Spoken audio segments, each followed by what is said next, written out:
दोस्तों, आज की कहानी भी एक सत्य घटना पर आधारित है। आइए चलते हैं कहानी की ओर। ये कहानी उत्तर प्रदेश के एक छोटे से गांव की है। इस गांव में रहने वाले लोगों का मानना है कि इस गांव में एक बहुत पुराना बरगद का पेड़ है, जिसके पास अजीबोगरीब घटनाएं होती है। गांव के लोग रात में इस पेड़ के पास जाने से डरते थे।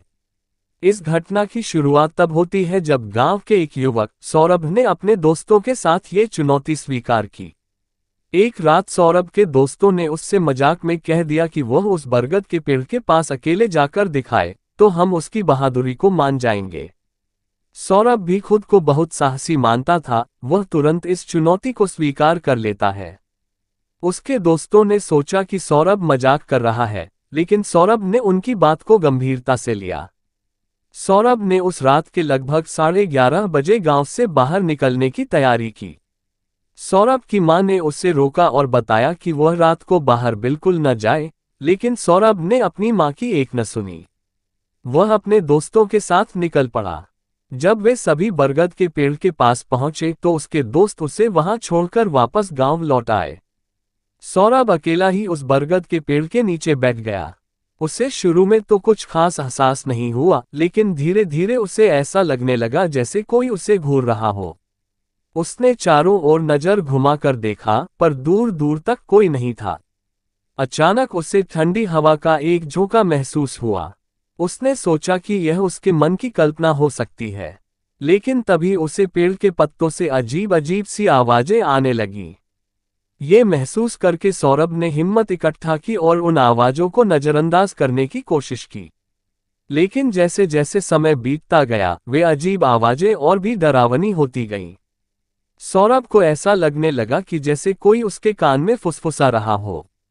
सौरभ ने अपने आप को संभालने की बहुत कोशिश की, लेकिन डर उसके दिल में घर कर गया था।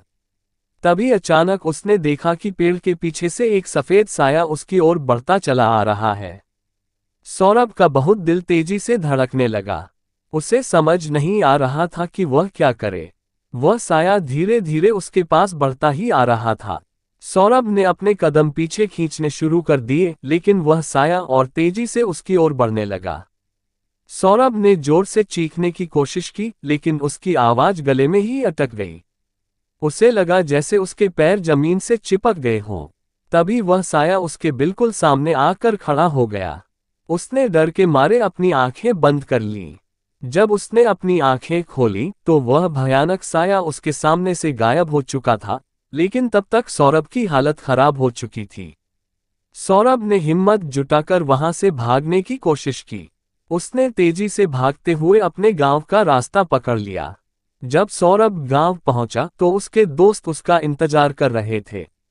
उन्होंने देखा कि सौरभ का चेहरा पीला पड़ चुका था और वह कांप रहा था। दोस्तों ने सौरभ से पूछा कि क्या हुआ, लेकिन सौरभ कुछ भी बोल नहीं पा रहा था। उसकी हालत देखकर उसके दोस्तों को भी डर लगने लगा था। सौरभ की ऐसी हालत देखकर उसे तुरंत पास के डॉक्टर के पास ले जाया गया। डॉक्टर ने उसे कुछ दवाइयां दी और आराम करने को कहा, लेकिन सौरभ उस रात की घटना के बाद कभी सामान्य नहीं हो पाया। वह अक्सर रात में डरावने सपने देखता और चीखता हुआ उठ जाता था। सौरभ के साथ हुई इस घटना के बाद से गांव के लोग और भी चौकन्ने हो गए थे। उन्होंने तय कर लिया था कि अब कोई भी उस बरगद के पेड़ के पास रात में नहीं जाएगा।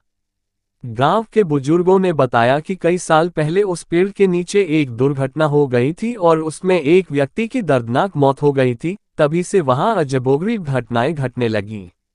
दोस्तों, ये कहानी हमें ये बताती है कि हमें अपने बुजुर्गों की बात मान लेनी चाहिए, क्योंकि वो जो भी कहते हैं अपने जीवन के अनुभव से ही कहते हैं और उनके अनुभव की वो बात हमारे लिए सही होती है।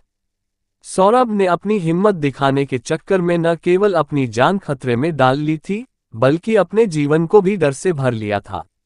इस घटना के बाद गांव में बरगद के पेड़ को लेकर और भी डर बढ़ गया था और लोगों ने उसे पूरी तरह से नजरअंदाज करना शुरू कर दिया।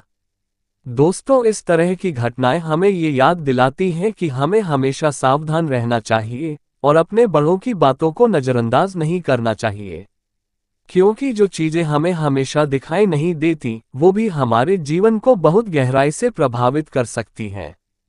दोस्तों, अगर ये कहानी आपको अच्छी लगी हो तो आप अपने इस चैनल हॉरर स्टोरी सत्य घटनाएं को सब्सक्राइब और लाइक करें। आगे भी हम आपके लिए इसी तरह की सत्य घटनाओं पर आधारित कहानियां लाते रहेंगे। कहानी को पूरा सुनने के लिए धन्यवाद।